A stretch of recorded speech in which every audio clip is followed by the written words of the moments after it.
అందరూ ఎలా ఉన్నారు? Thanks for supporting. Welcome to my YouTube channel. ఈరోజైతే నేను మీకు టేస్టీ పుదీనా పచ్చడిని ఎలా చేయాలో చూపిస్తాను. చాలా బావుంటది. మీరు ట్రై చేయండి. ఫస్ట్ నేను ఒక కట్ట పుదీనా ఆకుని ఇలా ఒలిచి ఫ్రెష్‌గా కడిగి పెట్టుకున్నాను. టమాటోస్, పచ్చిమిర్చి, చింతపండు, వెల్లుల్లి, పల్లీలు, ఆవాలు, మెంతులు, ధనియాలు, జీలకర్ర ఇవన్నీ అయితే మనం ఇంగ్రీడియెంట్స్ రెడీ చేసి పెట్టుకోవాలి ఫస్ట్ ప్యాన్ హీట్ అయిన తర్వాత 1 టేబుల్ స్పూన్ పల్లీలు,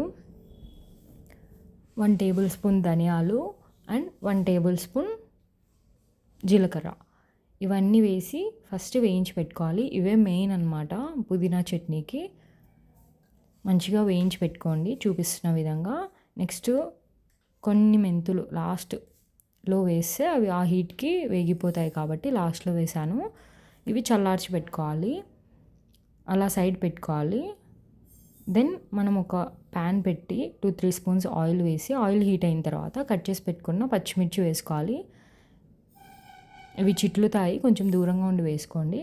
అవి వేగిన తర్వాత టమాటోస్ ఒక 4 అయితే నేను కట్ చేసి పెట్టుకున్నాను, అవి వేసాను.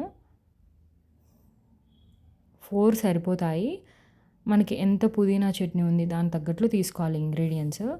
నెక్స్ట్ కొంచెం లాస్ట్లో చింతపండు వేసాను. నేను చూపిస్తున్న విధంగా మీడియం ఫ్లేమ్లో పెట్టి ఇలా మగ్గేటట్లు చూసుకోండి. చాలా బాగుంటుంది రెసిపీ. నేను చూపిస్తున్న విధంగా చేయండి. వీడియో ఎండ్ వరకు అయితే చూడండి, మీకు నచ్చుతుంది. కొంచెం బాగా వేగిన తర్వాత నేను చూపిస్తున్న విధంగా నెక్స్ట్ కొంచెం చిటికెడు పసుపు వేసాను. సో పసుపు అనేది పచ్చడికి మంచి కలర్ని ఇస్తుంది అనమాట, బాగుంటుంది టేస్ట్ కూడా. ఆ తర్వాత కడిగి పెట్టుకున్న పుదీనా ఆకునైతే వేసాను. ఆకు మొత్తం మంచిగా మగ్గే విధంగా చూసుకోవాలి, చూసుకుంటూ కలుపుకోవాలి. మీడియం ఫ్లేమ్లో పెట్టుకోండి. నేను చూపిస్తున్నాను కదా, ఆ విధంగా కలుపుకుంటూ ఉండండి, అడుగంటకుండా చూసుకోవాలి. ఇలా మొత్తం మగ్గిపోయిన తర్వాత మనం చల్లార్చి అయితే పక్కన పెట్టుకుంటాము. బట్ లాస్ట్ వరకు మగ్గేంత వరకు పెట్టండి. అంతలోపల మనం ఫస్ట్ వేయించి పెట్టుకున్న పల్లీలు అవన్నీ అయితే మనం మిక్సీకి వేసి పెట్టుకోవాలి. 4 వెల్లుల్లి, కొంచెం ఉప్పు వేయాలి. ఉప్పు తగినంత మీకు చూసుకుంటూ వేసుకోండి. సో ఇది మనకు చల్లారి ఉంటుంది కదా, బాగా మగ్గిపోయిన తర్వాత మనం చల్లార పెట్టుకోవాలి. యాక్చువల్గా ఇది మనం మిక్సీకి వేసి పెట్టుకున్నాము, పొడి అయిపోయింది కదా. దీంట్లోకి మనం చల్లార్చి పెట్టుకున్న ఈ మిశ్రమాన్ని అయితే మనం వేసుకోవాలి.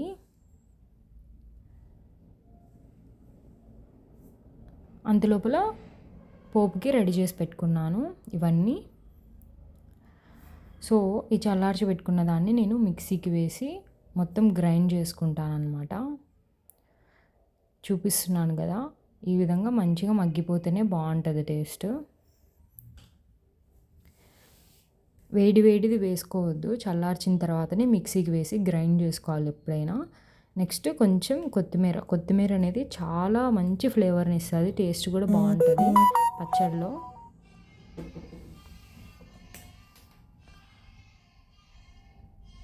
కొంచెం వాటర్ వేసాను మంచిగా గ్రైండ్ అవ్వాలని చెప్పి. సో నేను చూపిస్తున్న విధంగా ఈ విధంగా అయితే గ్రైండ్ చేసి పెట్టుకోండి. నెక్స్ట్ పోపుకి మనము ఆయిల్ పెట్టి వేడైన తర్వాత వెల్లుల్లి అయితే ఫస్ట్ వేసుకోవాలి. అవి కొంచెం బాగా వేగిన తర్వాత పోపు దినుసులు వేసుకోవాలి. ఆవాలు, జీలకర్ర, శనగబాలు, మినపప్పు, ఎండుమిర్చి, కరివేపాకు ఇవన్నీ మొత్తం పోపు అన్నీ వేగిన తర్వాత మనం గ్రైండ్ చేసి పెట్టుకున్న పుదీనా పచ్చడిని అయితే వేసుకున్నాము. మరీ గట్టిగా బాగోదు కదా పచ్చడి, కొంచెం ఆ మిక్సీలోనే కొన్ని వాటర్ వేసి పెట్టాను. సో చూస్తుంటేనే నోరూరిపోతుంది కదా, ఎంత బాగుందంటే టేస్టీగా చాలా బాగుంటుంది. వేడివేడి అన్నంలో లేకపోతే సంగటి అయినా బాగుంటుంది. మీరు కూడా ట్రై చేయండి, మీకు కూడా నచ్చుతుంది. నేనైతే లంచ్కి ఇదే చేశాను అనమాట, పుదీనా పచ్చడి. వేడివేడి అన్నంలో ఇట్లా పుదీనా పచ్చడి, కొంచెం నెయ్యి హోమ్ మేడ్ అనమాట, చాలా బాగుంటుంది. ఇంకా కమ్మగా అనిపిస్తుంది తినేటప్పుడు. ఎంత బాగుందంటే అలా కలుపుకొని వేడి వేడి అన్నంలో పుదీనా పచ్చడి చాలా బాగుంది. టేస్టీగా అనిపించింది నాకైతే. చూస్తుంటేనే నోరూరిపోతుంది కదా! ఇంకెందుకు ఆలస్యం, మీరు కూడా ట్రై చేయండి. పుదీనా హెల్త్‌కి చాలా మంచిది. Thanks for watching. బాయ్.